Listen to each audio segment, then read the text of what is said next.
Ito yung pulot mga paps. PM lang mga paps. Ito yung ganito kalaki mga paps. Oh. Mga 2 lata to mga paps. Mga paps oh. Bagong bago mga paps. Solid na solid talaga mga paps oh.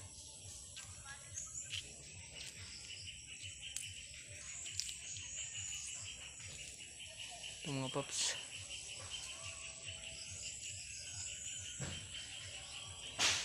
Talaga hindi ganong marami yung kuha mga paps kasi umulan. Medyo na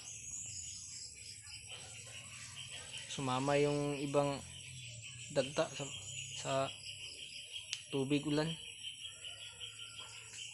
Sige mga paps.